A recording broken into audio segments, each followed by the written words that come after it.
This closure is happening now so that crews can pull this water main pipe under the Intercoastal Waterway. The Medical University of South Carolina and Roper St. Francis Healthcare both say that DHEC has increased the number of vaccines that they are now getting. This is just past the Nexton exit, and I'm going to go ahead and step behind the camera so you can see exactly what I'm seeing here. So on the eastbound side of the interstate, tons of emergency crews over here. I've seen them responding to this car right here. The protest started at 4 this afternoon, and it was peaceful as different people were talking until about 5:15 when folks started to walk down King Street.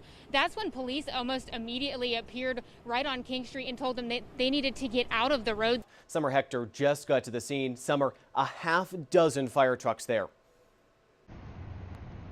Rob, good morning. Yeah, at least a half dozen. I actually just saw another one pull in. You could probably see that behind me here. This is at the JW aluminum plant. City of Charleston police say 2 men have been shot here at the housing complex on Bufane Street. Now, this is happening in a building, looks kind of like a home, but it's hard to tell what exactly it is just because there's so many fire trucks still around the building. But I'll go ahead and step behind the camera to give you a better look at the scene here. Now, I got here around 5:20 this morning where I saw a significant amount of smoke coming from the top of this building. Now you can still see a little bit of smoke coming here. The issue is that the timing marks printed on the mail-in ballots were printed too small. Now this caused the electronic readers to have trouble processing these ballots. Why are you out here today getting your vaccine?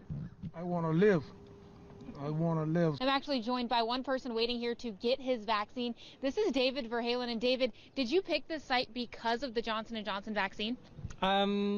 Well, I mean, certainly prefer the Johnson & Johnson vaccine. I got here just before 7 a.m. this morning. Now, when I first got here, smelled a lot of smoke and saw crews actually working at the top of a ladder at the top of this building back here. The building looks like it says fanning floor covering.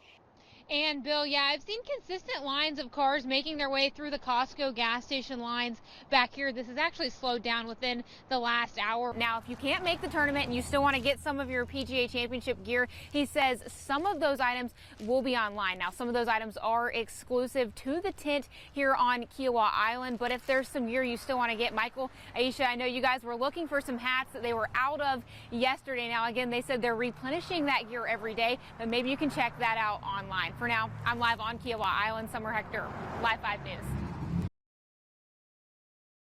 Jennifer Holmes lost her son Genesis 7 years ago when he drowned in a pond in Hollywood. If Genesis Holmes if he had any knowledge at all, I truly believe that Genesis would have survived in that pond on May 5th. Now, she's made it her mission to make sure that kids and adults in her community know how to swim. Through the Charleston County Parks Foundation, the Genesis Project is offering free swim lesson scholarships here at the Genesis Pool this summer. Now, this actually started last summer on a much smaller scale because of the pandemic, and now for the first time, they'll be able to offer scholarships for swim lessons to people of any age and of any ability. Genesis didn't have that chance. And so that's why I am here. I believe God is using me to get the word out to many walks of life, so they can have the opportunity to learn how to swim. Holmes says about 80 people have already received scholarships for swim lessons this summer. So we're trying to really change the culture here in places that might not have community pools, which is pretty abundant throughout the Low Country. There's not a lot of public pools that people can swim. Rose Brock says they hope to offer at least 50 more scholarships this summer. And while the Genesis Project Committee has helped many people in the area learn to swim, Holmes says she still hears from folks in the area who tell her they never learned how to swim. We got so much work to do, so much. So there's no quitting in me. To receive a scholarship or to donate to the fund, you can apply online or ask a staff member at the West County Aquatic Center. In Hollywood, Summer Hector, Live 5 News.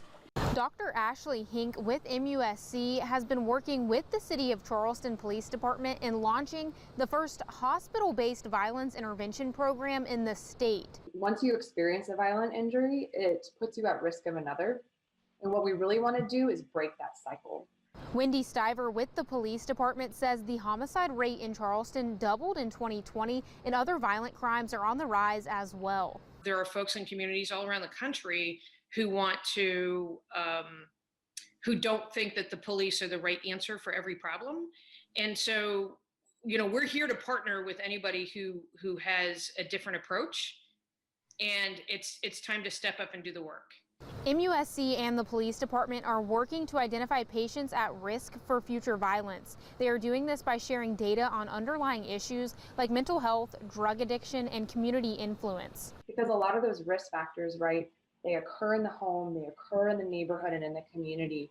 And what they really need is someone to help provide them services and support when they leave the hospital that connects them to the people in their schools, in their churches, mentors in the community.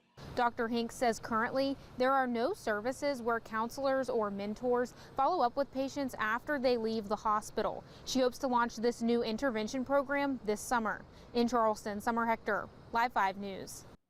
People who live in the Wayland Park community and from other nearby areas came out to speak and march in solidarity against gun violence. They recognized people who have had confrontations with police, like Jacob Blake, while also mentioning the high number of violent incidents involving guns in the Wayland neighborhood. My Black Lives Matters. My 5 children, Black Lives Matter. Every day that I wake up, I always think about my son coming to this basketball court and not knowing if he gonna make it right down the street to the house. And see, these are the things that we go through. The dozens of people marched through the neighborhood holding signs and chanting things like Black Lives Matter and Black Lives Are Worthy. Others watched and joined in on the chants from their yards and porches. One member of the group noted that they were also marching to address those who have died due to domestic violence and for police officers who have lost their lives to gun violence as well. You see, we don't discriminate. There are those out here who want to paint us in a picture that is not us. We are open and inclusive. We want to make sure that every name and every person is represented. The march ended back at Wayland Park, where more people from the community spoke. They talked about plans to provide more activities for young kids in the Wayland neighborhood. Others called for better Black history education in schools and how to help others register to vote and be more informed voters. The event wrapped up just before 6 p.m. this evening. Reporting for Live 5 News, I'm Summer Hector.